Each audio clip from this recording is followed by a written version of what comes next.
Au moment de passer au dessert, je franchis sans m'en rendre compte le point de non-retour en prononçant le mot qu'il ne faut jamais, mais alors vraiment jamais prononcer devant un paysan conventionnel de plus de 50 ans. Glyphosate. Il ouvre grand les yeux, crispe sa mâchoire, manque de renverser son verre, mais glyphosate. Mais si tu veux que je désherbe au sarcloir comme en 1900, il faudra aussi que tu acceptes de partir en voyage à cheval. Mais glyphosate, mais tu crois qu'il y a quoi dans tes médicaments? Mais oui, des molécules de synthèse. Pourquoi je ne pourrais pas en utiliser pour soigner mes plantes? Et ton vigneron bio là, tu crois qu'il les traite comment ces cultures? Avec des sulfates de cuivre, exactement, des métaux lourds. Mais glyphosate, et puis la pollution, elle a chuté durant le coronavirus, non? Et les paysans, ils ont continué de travailler, non? Alors c'est qui les pollueurs?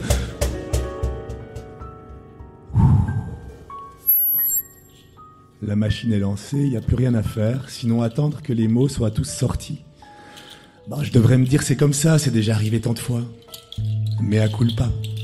Et j'ai été maladroit. Pourtant, cette fois, ce long monologue me décourage. J'ai mal à cette incapacité, mais non pas de se comprendre ou de se convaincre, mais de se parler. Je suis pourtant né à quelques mètres de chez lui, dans une autre ferme. Et quant à lui, jamais, il ne rencontrera ceux qui pensent autrement. Ceux qui parlent de circuits courts, de slow food et de fermes coopératives éco-responsables.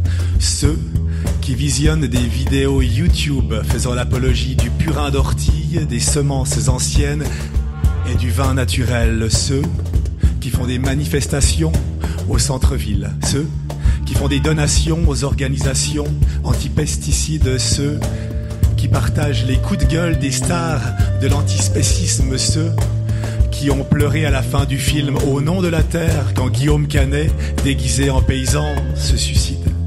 Ceux qui pourtant ne savent pas distinguer un épi d'orge d'un épi de blé. Je m'emporte à mon tour. Je fais comme lui, comme tout le monde. J'en veux autant aux citadins hors sol qu'aux paysans convaincus. Les citadins sont des bobos rêveurs, des étudiants attardés, des idéalistes arrogants. Les paysans sont des chasseurs de primes, des pions de Bayer, Monsanto, des empoisonneurs. Les citadins sont accros aux compagnies low cost et aux vins bio chiliens.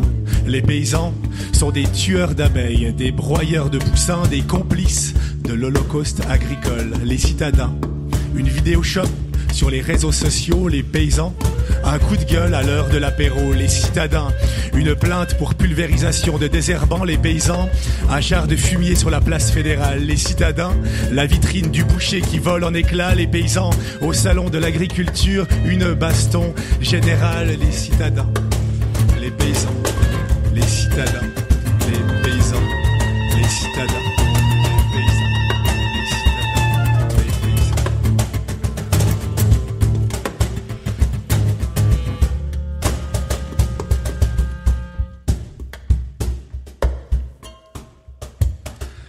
J'ai fait un rêve tout en nuances, un rêve fait de lenteur et de silence, un rêve simple et compliqué à la fois, comme tout ce qui lie les êtres humains. Dans ce rêve, l'un descendait de son tracteur et l'autre de sa tour d'ivoire. Dans ce rêve, chaque paysan demandait pardon pour l'aveuglement des 30 glorieuses. Il prenait conscience que même si les réponses des citadins sont souvent erronées, leurs questions sont, oui, légitimes. Dans ce rêve, le citadin évitait de prononcer à tout va les mots cancérigènes, pesticides, glyphosate.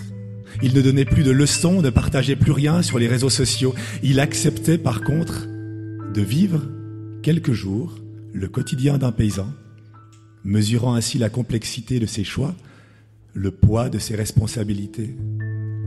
Après avoir passé des heures à désherber à la main, il allait s'asseoir à la table de l'agriculteur et lui demandait simplement